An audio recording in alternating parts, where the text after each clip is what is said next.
Hi, everybody. It's Michelle Jackson, and I'm here to talk with another amazing author who is also someone from the Black Writers Workspace, but also someone I met early on when I started the Black Writers Workspace. He interviewed me on his podcast, and now I have him here to talk about. We're going to talk about African history. We have Emmanuel Kulu, who is the author of I Black Pharaoh, Rise to Power, and I Black Pharaoh, Golden Age of Triumph. And he's going to be coming out with a children's book very soon. So we're excited to have him here, but it's all about Black history, right? It's February. We got the shortest month in the year, but nonetheless, we're going to rock it this February because we want to talk about our history, not just the history, our history here in this country, but the history of Africans in Africa. And so we're going to invite him to the screen and get started with this conversation. Hi, how you doing? I am blessed to be here, sister. Thanks for having me. Thank you for agreeing to be a part of this conversation. I always ask people at the last minute. I don't know. I have that tendency to do it because I wake up in the middle of the night and I'm like, I want to talk to Kulu. I want to know what's going on, what he's learned, and I want to talk about history of Africans, and not just Africans as we see them as Americans, but before we even got to the shore of America. And so today's topic is Before We Reached America, a timeline of African greatness. And we know that you have done quite a bit of research in this area. So we're going to get started with this conversation, but we're all here to learn, okay? I didn't invite you here because I am a expert at African history, because I'm not. I know a lot about African American history, but I don't know a lot about African history. And that's why this conversation is so key, because I'm sure it's other people out there, those who may admit it and those who may not, who feel the same way. Right. But before we get into your work, I want you to tell us a little bit about yourself. I am a African historian and an author. I've been an African historian for the last 5 years. Prior to that, I was in the hip hop industry. I come from a very educated family. My mother was a principal, and before that, she was a teacher for 40 years, and she taught history and taught English. But she was particularly fond of Black history and African history. My father is from Cameroon, and he played for the national Cameroon soccer team back in '65. And when they linked up with each other, my mother, she was down with the Black Power. She was in Chicago, the heart of the civil rights movement. And she met my father here in Buffalo. They connected, and I think they got together probably because Mom Dukes wanted to get close to her African heritage. And here I am. My father was also an engineer, and he always educated me that don't think that transatlantic slave trade was the beginning of your history. And he raised me with that. And as I grew up, I always had to share that with my other brothers and sisters here, instead of thinking that Black history strictly was from the 1600s on down to now, 1500s on down to now, when it's 3,000 years far deeper than that. I was doing my research, and there was a term that really struck me, is when someone called Africa the dark continent. And to say that Africans did not have a history. And that was a belief. Some people say it's because people don't begin to record history until it's written, and they could not at some point find written history on Africans. I don't believe that was the case. However, the idea that we came from the dark continent, that's so interesting to me.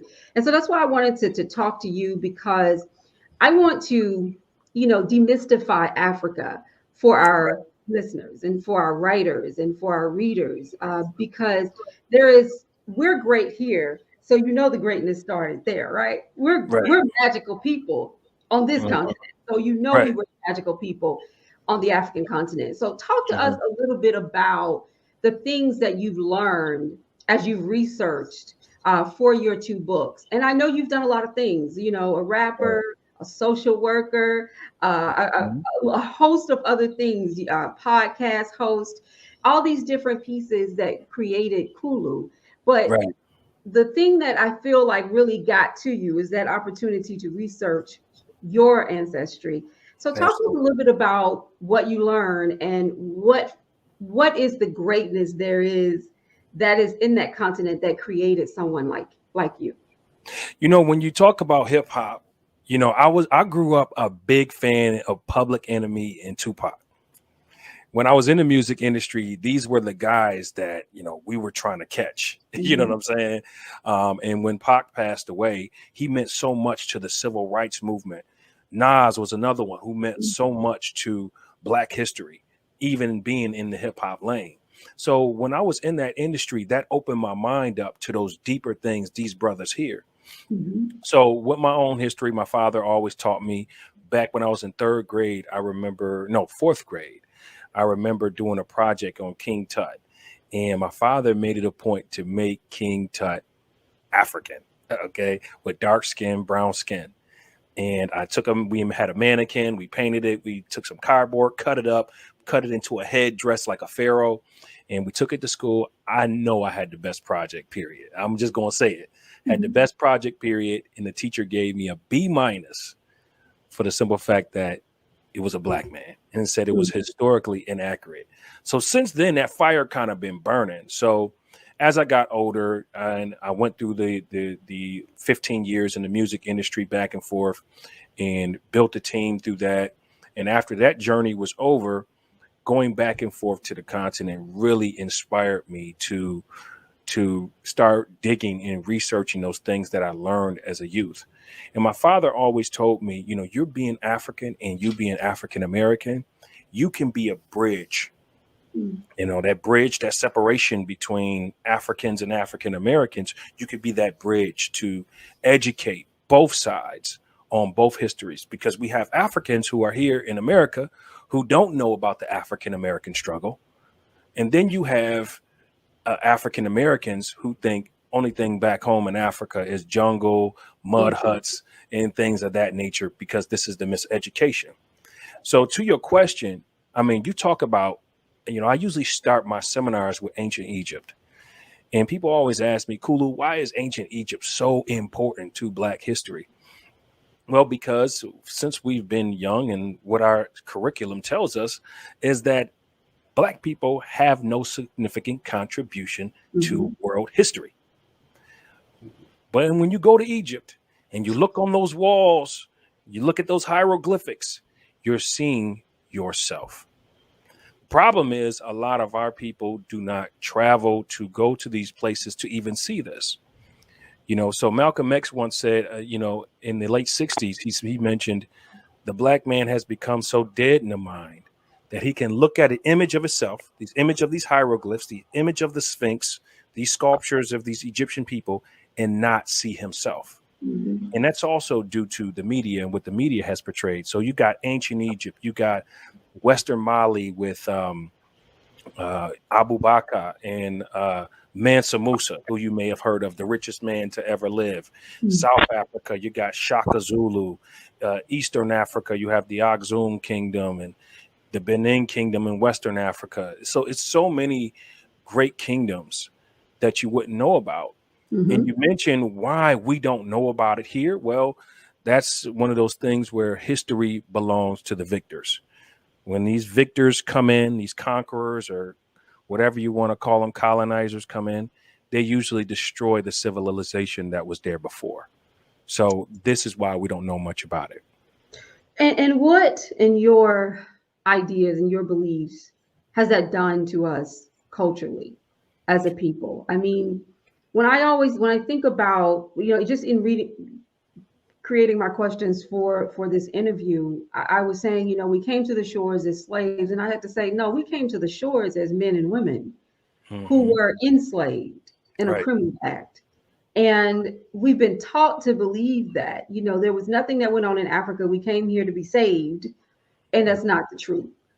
But the fact that we have now began to believe so much of what the media is teaching us about ourselves, and you think about how they're banning books and this critical race theory issue and all these different talks about making sure that they minimize the talk on the discretion they did against us. What is it that you've seen that our lack of being able to see ourselves in the greatness of Africa has done to our culture?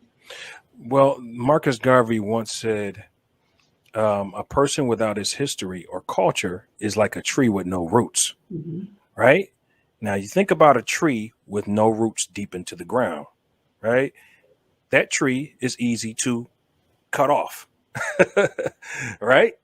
And that's exactly what has been done to us here in America. We've been told that we did nothing great. We have no significant contribution, even in the early days of American history, where we were inventors, but we didn't have the right to patent the things that we had invented. Instead, Mhm. we had to give them to the slave owners. So this is why, another reason why a lot of our stuff wasn't documented. We weren't even taught to read and write at that time. And also, it's very key to note that the story that we see is written by the people who look like the people who wrote these textbooks. You know what Mhm. I'm saying? So it's not going to benefit a people who came here to be looked at as a half of a human being or three-fifths of a human being. So this is why this misinformation has been spread about Africa. But when you really dig deep into African history, you would find that it was a golden age and not this dark age that they talk about, Mhm. or this dark continent that they say. So your books, Hmm. let's talk a little bit about them. So they are, this is historical fiction, Yeah, correct? yeah, Tell us a little bit about your characters in your book and tell us what you learned about yourself in writing it. yeah. When I was first writing this, I was going to write about my great ancestor Shaka Zulu. If you look at my last name, Kulu Zulu, I'm derived from the Zulu tribe, the Bantu people. And I wanted to write about him because he was this great African conquering king. And I ran into some issues with the 1986 Shaka Zulu copyright film. So I kind of like tabled that for a while. And I decided to cover Egypt because I remember back to that story I told you earlier about that grade. And I said, I've always known this. There has been several other scholars, Ivan Van Sertima, Sheikh Anta Diop, Dr. Henry Clark, Dr. Ben, so many, Renoku Rashidi, Kaba Kabane, so many of these, Malcolm X also, so many of these great scholars have always talked about Egypt being a Black African civilization. But Mhm. when we watch the movies, The Mummy Returns, The Ten Commandments, all these movies that talk about Egypt, it's never depicted as Black African. Right. But when you go to Egypt and Aswan, which is in southern Egypt, you're seeing nothing but Black people. But they are oppressed Black people. And then in the north, you're seeing your more Arab looking Egyptians. And they are the ones claiming the Egyptian history, when in fact, the people of Aswan are the natives. So it's kind of like Egypt was kind of like the United States. So when I started writing my book, I had to be there. I had to see the difference. I had to see those ancient people. Just like if I was writing something about the United States, I would have to look at the Aboriginal people and the Native American people. I would have to be there, see what they ate, and these people in Aswan are the only people to speak the Pharaonic language. So when I was creating these characters, I was basing it off the things that I learned in my time there. So I wanted to bring forth that culture, and I wanted to tell it from an adventurous style for people to Mhm. get entertained by it. I didn't just want to write it as um, a nonfiction book, because some people tend to believe those are a lot boring. I wanted to write it in a style where you can visualize what's happening and take you into that time. What do you hear from your readers about your book? Are they being educated? Do they question you about are these characters real? Meaning, are they depicted from real people in Yes, Africa? Where do you yes. what do you hear from them? Mhm. These characters were King Tutmos III, who was the greatest conquering pharaoh. As I mentioned earlier about Shaka Zulu, I Mhm. wanted to find a Shaka Zulu in North Africa, and King Tutmos was that guy. He conquered into most of the Near East, which we call the Middle East today, and also much of Northern Africa. He conquered as well. So I was looking for that in a male figure, and I was also looking for a great queen.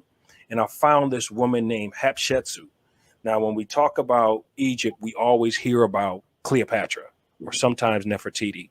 But we hear about Cleopatra because she has Greek origins. Okay, she was part of the Ptolemaic dynasty, but even though her mother was a black woman, she still was part of that. So we hear about Cleopatra often. But this woman, Hatshepsut, ruled the world, the known world at that time for over 20 years and was an absolute ruler.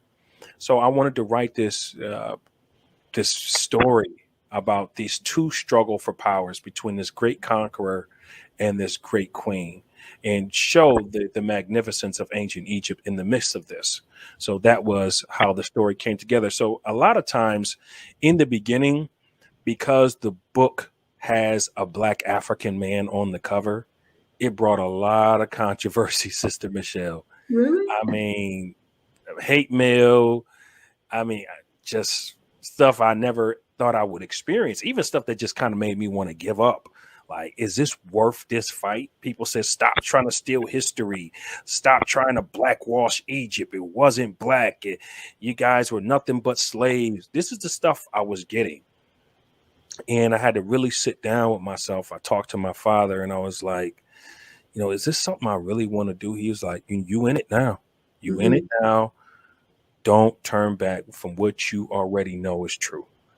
It's new to some people, but there's been people talking about this for years and they kind of got blacklisted. So prepare your mind for this. But this is going to be a revolutionary change if you can get people to see Egypt from an African context. And that stuck with me. And it kept me focused. But people who actually look beyond that, they love the book. They say it's very adventurous. They say they can see it as a film. They say they love seeing it in its true African context. A guy, one of my reviewers, mentioned that it reminded him of an African version of 300 Spartan, the film. So that's the feel that I wanted to give to people, is show that ancient Egypt was the beginning of all mega civilizations. Even in the Bible mentions how, Joseph, Moses, even Jesus had to go to Egypt because these places were where God showed his magnificent power over the pharaohs and also over the land at that time. So this was a place of refuge for even people who are Christians. And there's also some biblical connections in this book as well. So let's connect this greatness in Africa to this failure to embrace our greatness here in the United States. This country is struggling on so many levels, especially with crime. And there are so many African Americans that are in prison right now for crimes they committed, crimes they didn't commit. There are things that we see in the culture that is a little bit disheartening. We talked a little bit earlier about the music and just different things that have really changed. When you know that you come from greatness, like when you found out that you were akin to Shaka Zulu, what did that feel like to you? What did it make you as a man, as a black man, now say to yourself?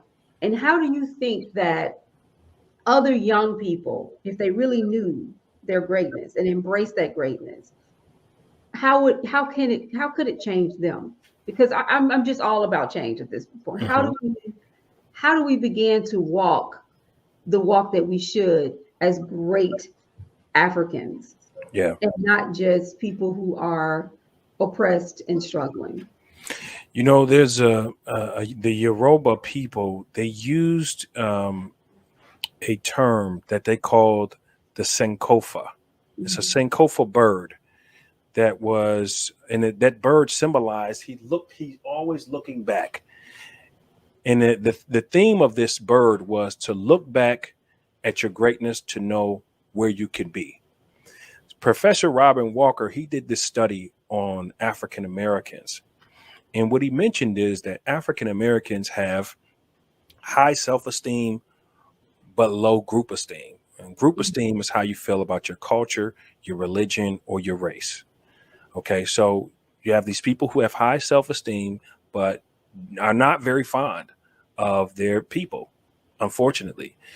Then on the other hand, let's take a look at someone like the Chinese. They may not have that high self-esteem that African Americans have, but they're very balanced with their group esteem. And their Mhm. group esteem is a little bit higher than their self-esteem. So that gives them that curve to always look up at what they can be. Do you kind of catch the significance of why it's so important to Absolutely. know where you come from? If you know you come from a line of great kings, of great leaders, of scientists, of archaeologists, astrologists, mathematicians, scientists. I mean, look at the pyramids. I mean, the Yes. pyramids have not been duplicated. They still to this day cannot figure out how these ancient people built these things with the technology that they believed was primitive. So it's a lot. There's a lot that we don't know about these ancient people.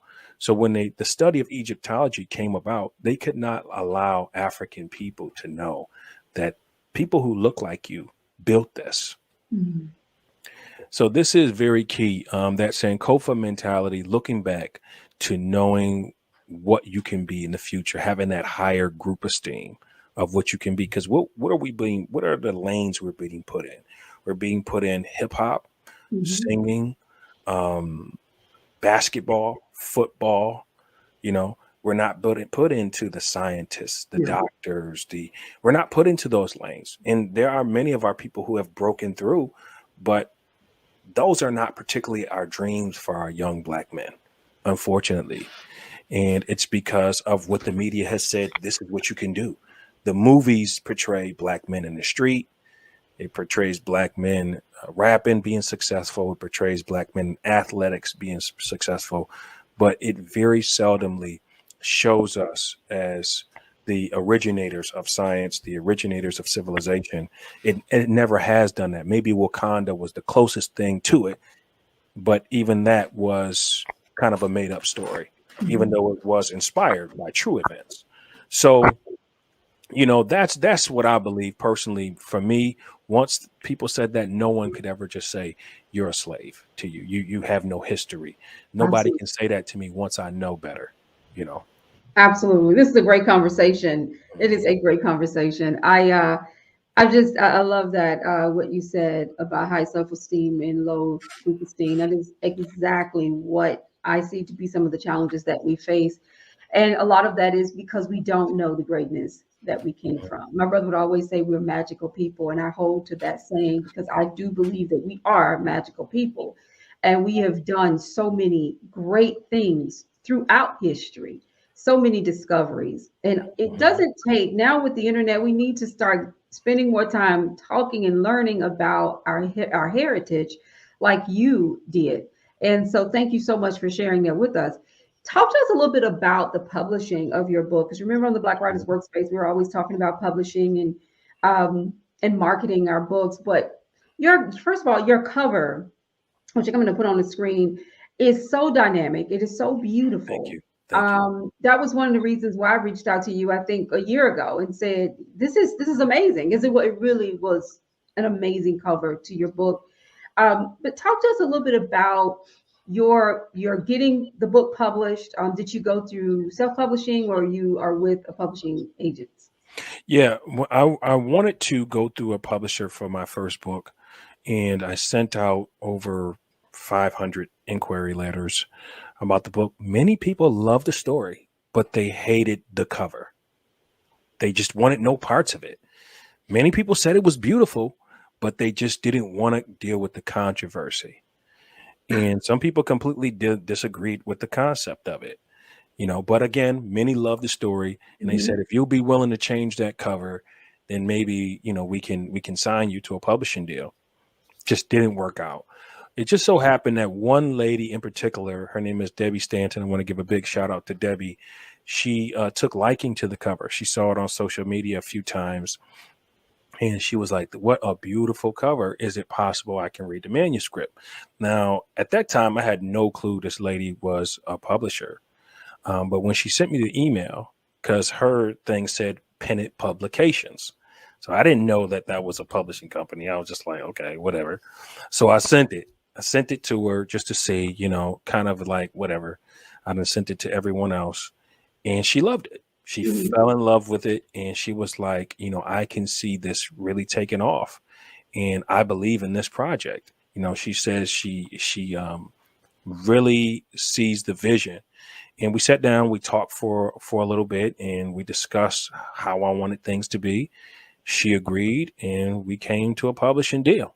And here we are. We're still working together to this very day. So shout out to Debbie Stanton and Pennant Publications for being a part of the I Black Pharaoh movement. And like I said, the publishing thing is very, very difficult. Mhm. I think a lot of authors go into, they just start writing, right?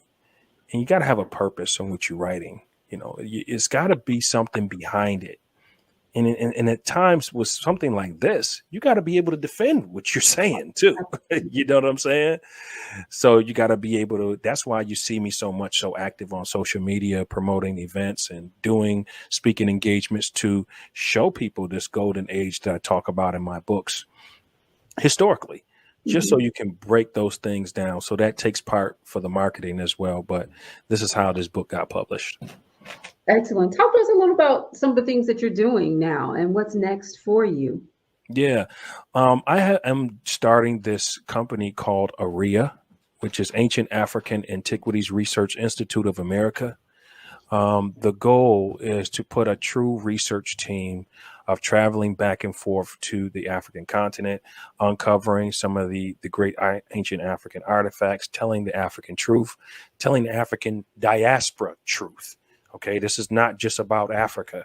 The diaspora is everywhere. The Mhm. diaspora is here, the UK, the diaspora is in India, the diaspora is still in Saudi Arabia, the diaspora is in Australia, the diaspora is in South America. So we have literally touched every continent in this world. Mhm. So showing the history of these places and connecting with different scholars in those areas to bring forth the true African antiquities.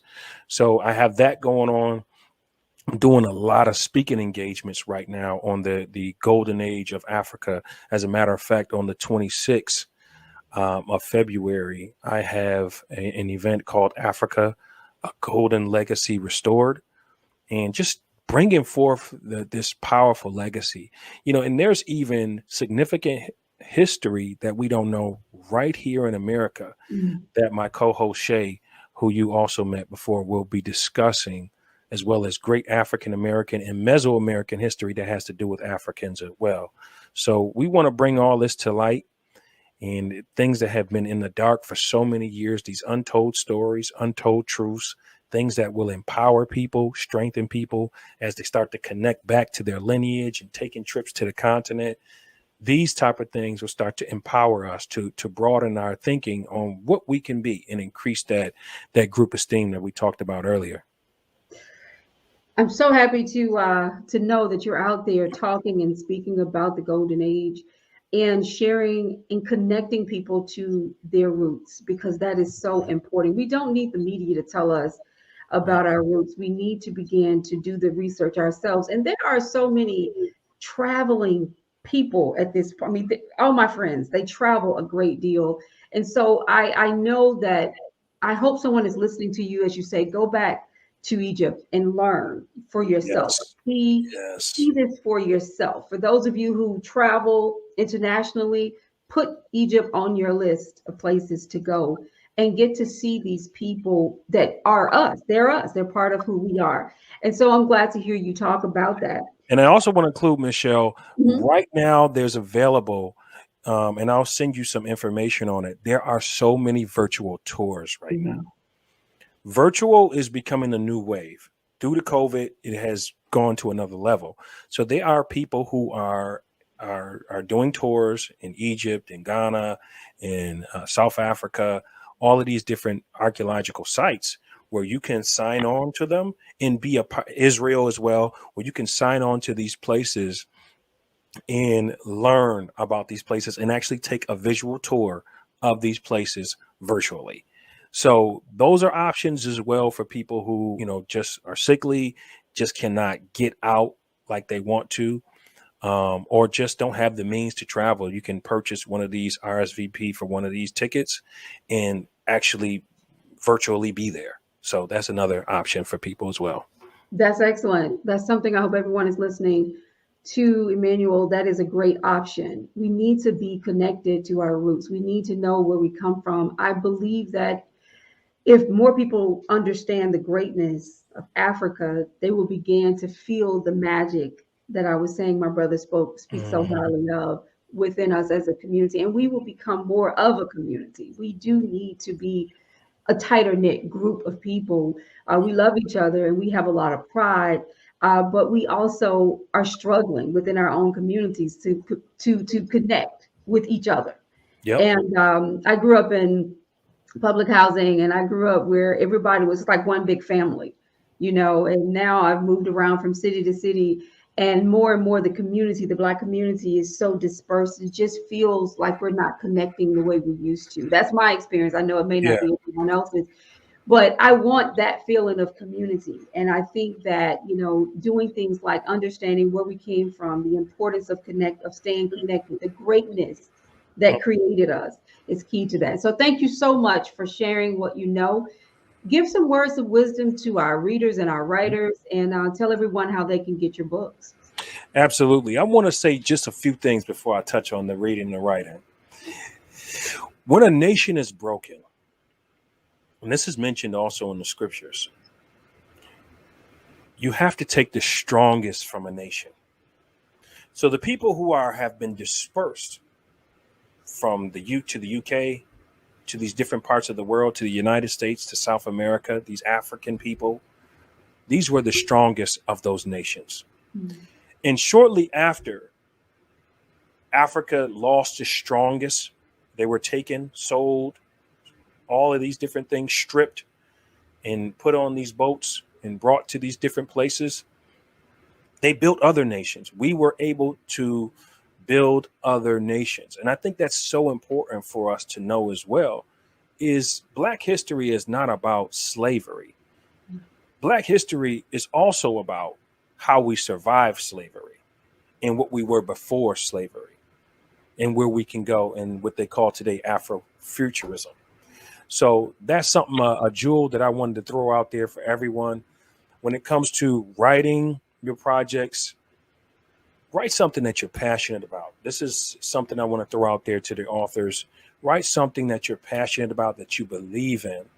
Some people just pick up a pen and they just start writing. Okay. Sometimes it starts there, but you need to have a plan on what you're doing, how people are going to receive it. Is it something that you can back up if need be? Those are things you need to think about. If you're writing fiction or historical fiction, like I chose to do, make sure you gather your facts, Mhm. because people are going to constantly challenge what you're doing.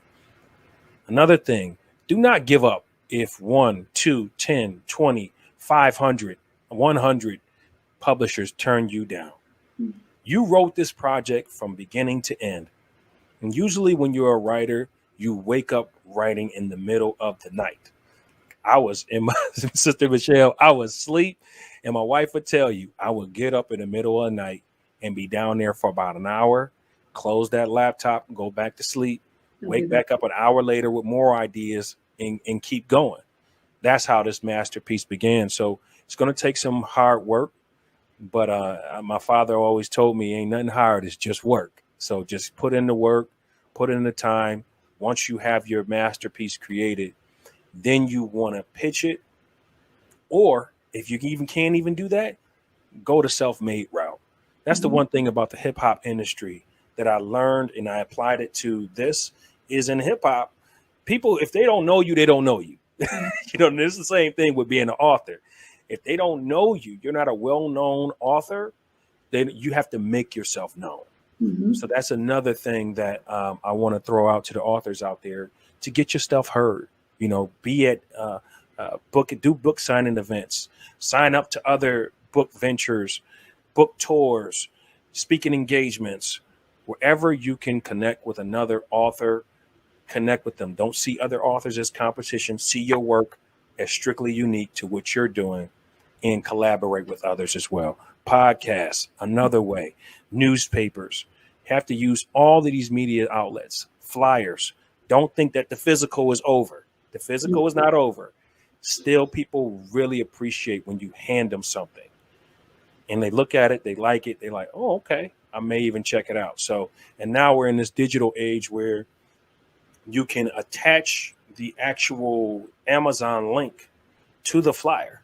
A person can wave their phone over that, use these technological advances to get people to see your work. There it is. There it is. And you just spoke the word. That's the type of closing that we need. I do appreciate everything that you said.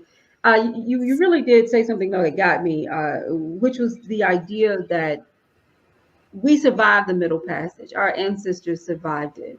That's how we're here. Yep. You've got to think about the strength. I was showing that to my 15-year-old the other day, a picture of slaves in the bottom of a ship, laying stacked. It looked like less than a feet apart. They were just stacked on top of each other. And I was showing it to him and explaining to him the bravery, the fight that they had to have in them to survive just that passage. So when you think about your own greatness, start there. We survived one of the most horrific ordeals to get here and to lose our history and to be forgotten, to be our continent to be called dark. And then there is someone like Kulu who says, no, I want to make sure everyone knows about this greatness. And so he writes his book. And so we're going to support you, support what you're doing on every way, in every way. And you said a great deal about marketing. I hope everyone is listening. You need to get out there. I have so many. I just started a new platform called directtoauthor.com. It is a marketplace for self-published books, and you can upload and create a platform. A profile for yourself and circulate it. And it's about us. It's about getting that opportunity to promote your work on social media, on just the internet in general, and all forms of digital marketing, blogging, as well as email marketing. And so you've got to use these tools, and you do a great job of that. So thank you so much for being with us. Thank you for writing, and please continue to write, continue to be great, and have a wonderful Black History Month, because I know you're going to be out there speaking to a lot of people. Yes, I am. I know this was a lot. So thank you so much, and I look forward to continuing to connect with you. So I'm going to take you off the screen, but then please don't go anywhere. I want to say hello. Thank you. So everyone, thank you so much for being with us to listen to Emmanuel Kulu talk about his book. All the information is at the bottom of the screen. If you want to purchase his book, you've got to see the cover. It is dynamic. He has been such a wealth of knowledge to me and to the community, and I hope